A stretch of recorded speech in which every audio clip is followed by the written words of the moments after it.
Greetings and salutations. It's Tuesday, June 23rd, and it's time to do some filming. I cut the grass today and cleaned up, weeded in the front yard. Mosquito. And so it's time to take a look in the front yard and the backyard. First of all, I want to show you this. In the front yard, as you know, I've planted several native plants. And here's the list. There's all the names of the plants that have been placed, and they are planted in the front yard. And here are their characteristics, including when they're blossoming. So, for example, a white one that blossomed in May is pussy toes. And these that are yellow in June are heartleaf Alexander and golden Alexander. And we have yarrow and nannyberry, northern bedstraw, which is white, and then purple, which is wild iris, and alum root, which is beige. And we'll see what we can find in the yard. So, here we go. And here's the yard. It is filling in. There's a nannyberry. It blossomed about 2 weeks ago now.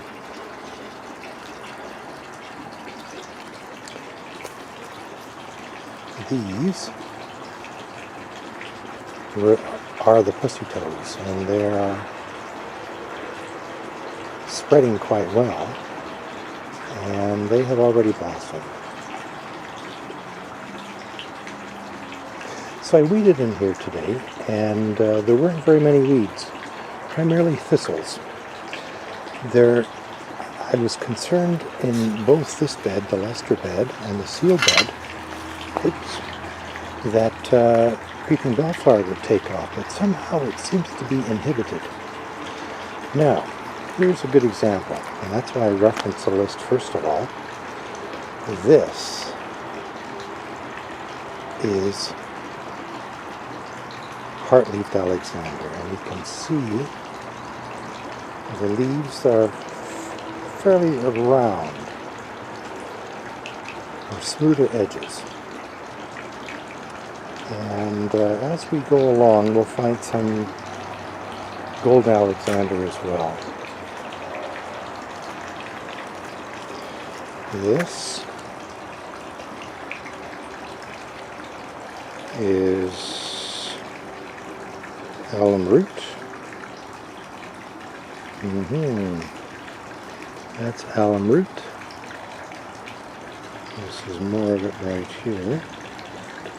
My lens cover, or pardon me, the screen is right in the sunlight, so it's a bit hard for me to see what I'm actually looking at here. So we have lots of the Alexanders, golden and heartleaf, blossoming.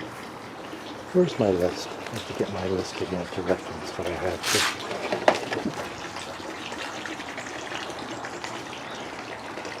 This will be northern bedstraw.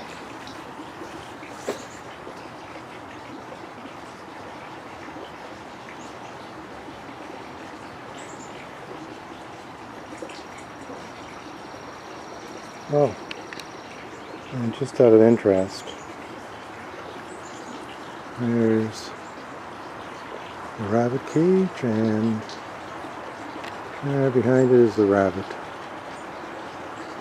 Excellent. Oh, excellent. In prior years, the rabbit has definitely gone for the asters. So let's just come in here and see what's really plugging along. So these yellow ones are the golden Alexanders, and if you look at the leaves, they're fairly small and serrated. Okay. Whereas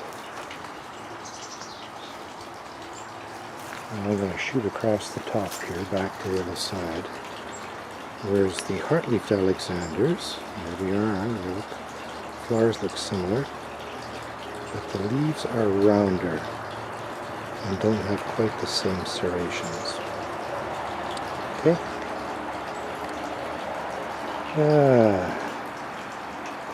Still working on what everything is going on in here. These are the best examples of it.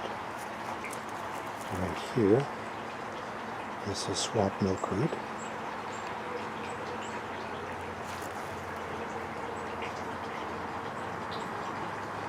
Next to it,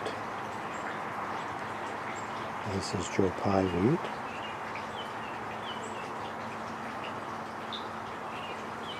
Next to it, where are we? Oh, there we go.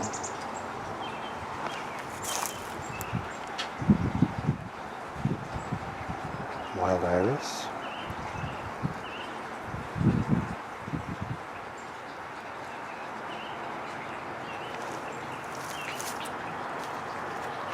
This is all more Joe Pye wheat.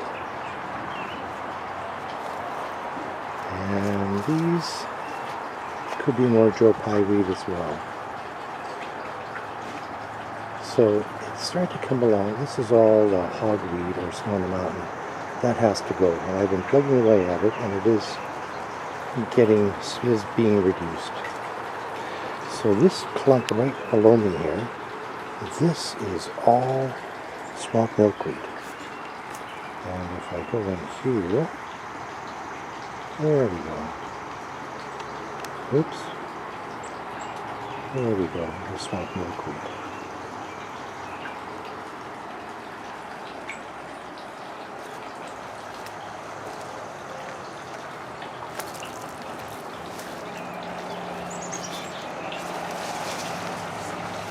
Now this is a seal bed, which is a little bit shadier. These are growing here. These are false sunflowers, and they're quite successful in this bed. In this bed we've also got the golden Alexanders and the northern bed straw. In here there was a lot, in this particular patch right in here, was a lot of creeping bellflower, and it has been minimized. So it could be that the native plants are somewhat allelopathic and inhibit the growth of that scourge of gardens. So this is plugging along quite well. Oh, and over on the far side, they have blossomed now. And this is the three-flowered avens. Prairie smoke. And I've heard several people describe to me that when you see fields of this, it is just awe-inspiring as to the colors of it and the mistiness of the flowers. Now let's go on this one just to see. So when your entire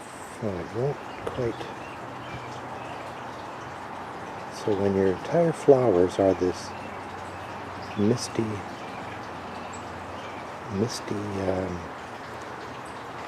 flower head, seed head, that's a very effective effect in a field. These tall ones here, this is alum root. This bed is doing very well as well. So, let's see how we do. Let's move to the backyard. Oh, here's the white roses. Oh, they need to be deadheaded, but they've done very well this year. This needs to be cleaned up, but everything is another task to be done. Oops, dropped my sheet. In here, the ferns are doing very well. They're filling this area in quite well. I have 3 coleuses. I don't know what type they are.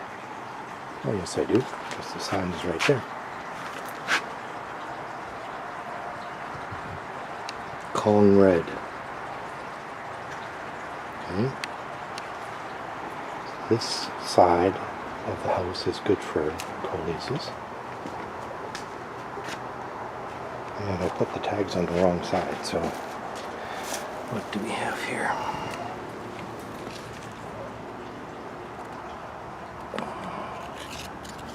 Let's put it down here and then we'll see what we've got. I'll have to read it. Cajun spice. There's that one.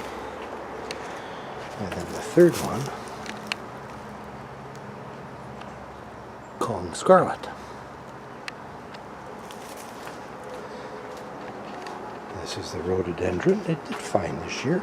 One of the trunks didn't quite work, but this blossomed quite well. Let's go in the backyard. There's interesting things going on here. Now, what I've done is I've added in, let's go back, a post and strung wire, strings, and I've strung up the half dozen tomatoes, these are all cherry tomatoes, on strings, and it immediately you can see exactly where the branches are, where the suckers are, and where the fruit will be. So that's been very effective. So you just have to put down the sheet, and then let's look at the hascaps. This is just a green bush until you turn it over, and then you'll start to see the hascap fruit.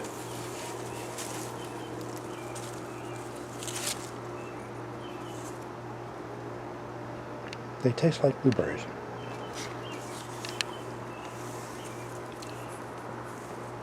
There's more.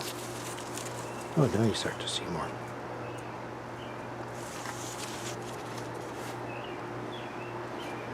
So this year, I've really been careful to pull off the suckers that are coming off of the grapes.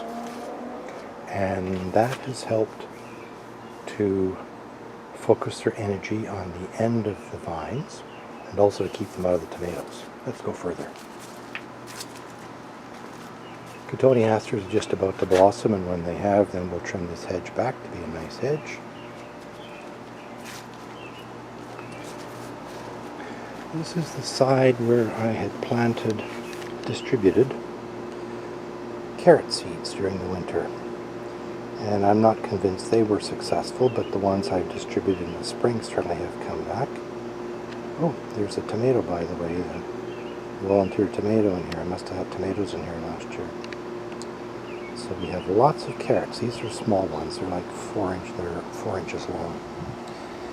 And here I've been planting nasturtiums, and nasturtium leaves are very good with hamburgers. They have a spicy taste, similar to horseradish. Some number of grapevines here. The wisteria that used to be here has died, but grapevines have taken over, and we'll get this more organized as we go. Here, under the obelisk, I'm not convinced this is an effective use of the obelisk, but I have planted 4 cucumbers, and we'll see how they do. These are pickling cucumbers. Over here, peonies, peonies, peonies, peonies, peonies, peonies, peonies, and cornflowers.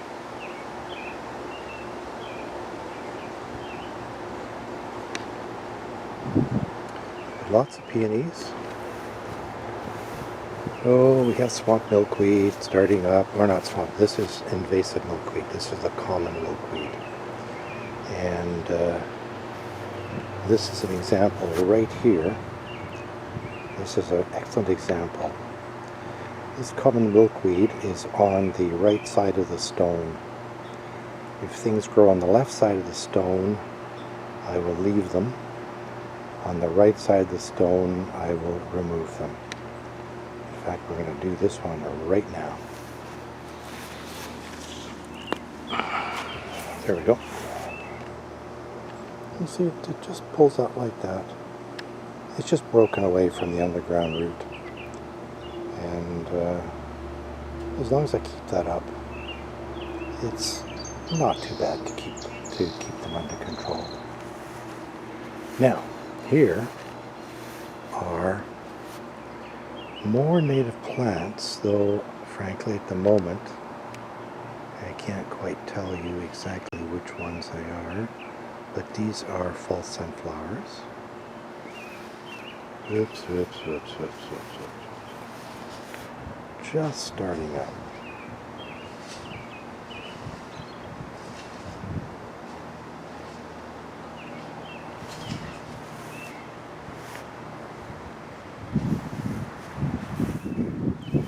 We'll go this way first.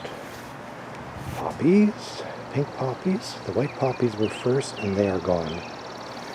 And most of the irises are gone as well. There's a couple left, but we really are at the end.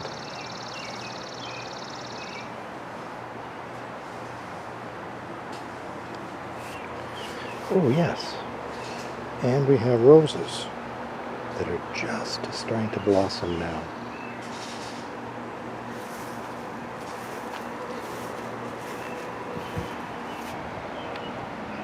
I want to call these daisies, but since they're pink, they're not daisies. I don't know what they are.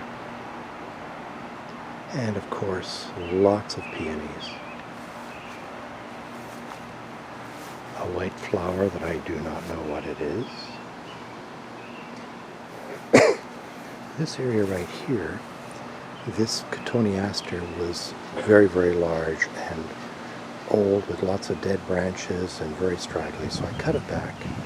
I still have to weed in here. This is not weeded and it looks pretty bad, but this is much cleaned up than how it used to look.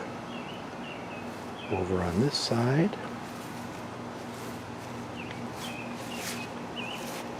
potatoes. And they're doing quite well here too. I'm quite pleased. Okay, let's go back this way. This is a real jungle. These are my native plants. I have to see what's in here. Boy, I don't know. Oops. More potatoes.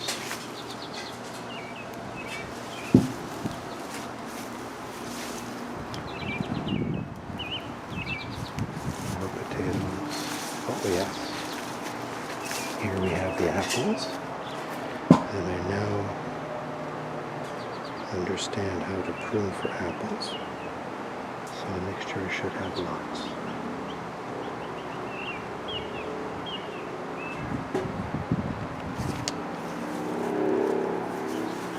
The pastas have done very well.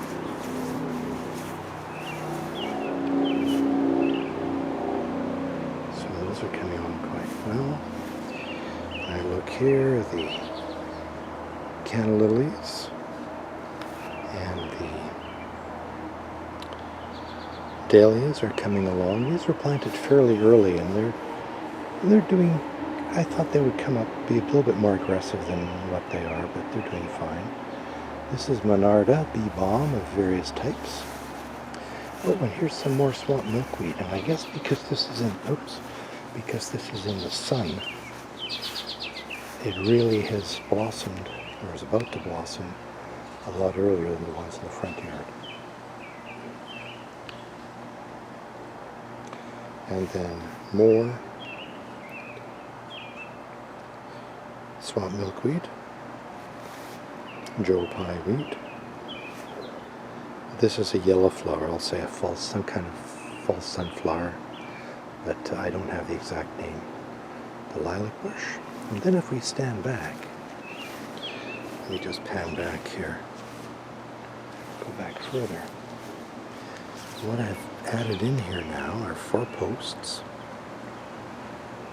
with wires, and at the bottom of each post are grapes. These 2 posts have white table grapes that have been planted, and these 2 posts have red wine and jam grapes. So we'll see how they do. And in between the spaces, what I planted was zucchinis. And the best zucchini, let's see what we've got here. The next one is the best one, so we'll just come back out of there. We'll go to the next one. Yes, I don't know if we'll see if we can get in here.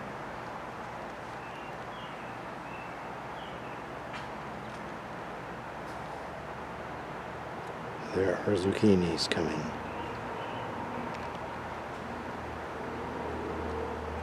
So we have 3 zucchini plants. There's the 3rd one. So the grapes. The white ones have really been taking their time. You can see how small that one is.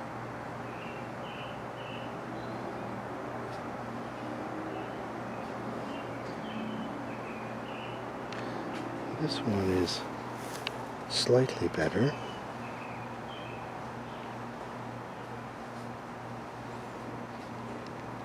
And then I look at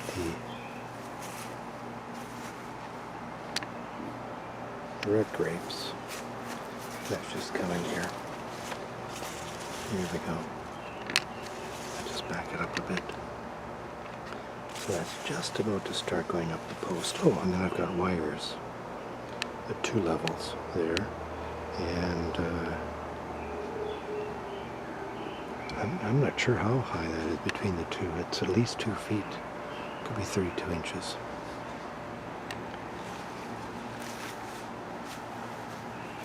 And then the final grape is doing well. It's doing quite well also. So, what else can I show you in the backyard? Oh, 2 things.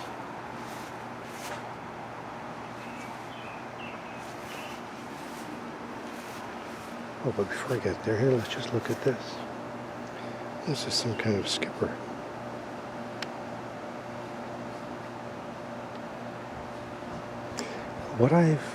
I was attended a session this week that talked about you should put out sand, wet sand, for moths and butterflies. And they use that to drink the water, and also the chemicals, the salts that are in the sand are beneficial to both butterflies and moths. So I need to do that. And the last thing is grapes. And the canopy has finally filled in, so at the heat of the day you can sit underneath, and the light is either blocked or dappled. There are lots of grapes starting out. Oh, my neighbor is bouncing in, out of our picture. And down, this is a good example of the grapevines. And what I did is I came along, and wherever there was a sucker, on the whole I tried to break it off with my hand or else rub it off with my thumb. And what that does is it inhibits the grape from ever attempting to put another sucker in that location. So now you get just a vine growing up. So, there we are. Here's the yard. The yellow tree over here is a goji berry. I'm not sure whether that's because it's new growth or because it's struggling. Still to be determined.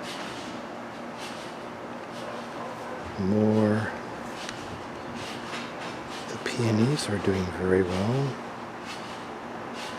Oh, and I did the tomatoes around the side with strings, and these are done with cages and these spiral poles, but I really think the string works best. So what I'm going to do for next year is at the back where I have these potatoes, I'm going to build another 10-foot lattice or 10-foot length where I can string tomatoes up across the back here. And I think that'll be very good for them. And it's probably more effective than here. And what I was thinking about in here, based upon the butterfly and moth session that I went to, is the speaker recommended a moon garden, which are plants that are light in color, typically white, and also ones that typically blossom at night and are fragrant. And those attract moths. So I think this bed, which right now has tomatoes in it, I think is going to be a lot more interesting if we make it a moon garden for next year. So, with that, there's the garden. Potatoes in the distance, irises, poppies, hostas, snow on the mountain, canna lilies, dahlias, swamp milkweed, grapes, more swamp milkweed, Joe Pye weed, lilacs, grapes. Oh, this is a burdock. I'll let it grow because it's good for the soil, but it needs to come out before it flowers. These are false sunflowers in here, and other native plants of which I am still working on. And Cotoneaster around the deck. This is a second haskap. And then over there are the carrots. And who better to look after a bed of carrots than a rabbit. With that, greetings and salutations.